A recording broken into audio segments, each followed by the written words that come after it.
రాజకీయం చెయ్యండి.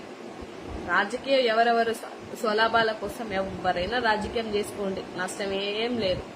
కానీ జనాల ప్రాణాలు పోతున్నప్పుడు కూడా మీరు ఇంకా రాజకీయం అంటున్నారంటే ఈ ఉసురు, విజయవాడ ఉసురు మాత్రం గ్యారెంటీగా తగులుతుంది. అందులో 1% కూడా డౌట్ లేదు.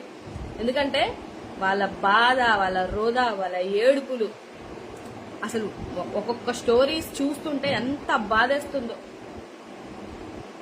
శవాల్ని ఇలాగా నలుగురు నీళ్ళల్లో ఇంతవరకు వాటర్ వస్తే మోసుకొని వెళ్తున్నారు. ఒక బిడ్డని టబ్ అనుకుంటా, ఒక చిన్న బిడ్డని టబ్బులో తీసుకొని వెళ్తున్నారు. అంటే అర్థం ఏంటి?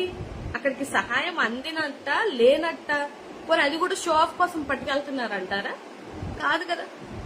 డెఫినెట్ గా అక్కడ సహాయం అందకపోబట్టే కదా ఒక గర్భిణీ స్త్రీని, ఇంతవరకు వాటర్లో గర్భిణీ స్త్రీని వేరే ఎవరో సమ్మదర్ పర్సన్ తీసుకొని వెళ్తున్నారు. అక్కడోళ్ళు వాళ్ళకు వాళ్ళే హెల్ప్ చేసుకుంటున్నారు. మెయిన్ అక్కడ నేను విన్న ఇష్యూస్ లో ఏంటి మెయిన్ రీజన్? బోట్స్ అన్ని 300 బోట్లు 600 బోట్లు అంటున్నారు. ఏది బోట్లు ఏవి? ఒక్క బోట్ కనిపించట్లేదు. ఒక్క వీడియోలో అన్న బోట్లు కనిపించాయి. 1, 2, అది కూడా సగం 7 మంది 8 మంది వాళ్ళే ఎక్కుతున్నారంట. ఆ మహాన్ భావులు వాళ్ళు ఎక్కి ఏదో తూతూ మంత్రంగా అలా వెళ్తే మరి అక్కడ ఉన్న జనాల్ని ఎలా తీసుకెళ్లాలి? ఎవరు తీసుకెళ్లాలి? ఓట్లు అడుక్కోవడానికి వెళ్ళినప్పుడు ఇల్లు తిరిగాం కదా, గడప తిరిగాం కదా, ప్రతి ఒక్కరింటి దగ్గరికి వెళ్ళాం కదా. మరి అలాగే హెల్ప్ చేయాలనుకున్నప్పుడు కూడా చెయ్యాలి కదా. ఇది మన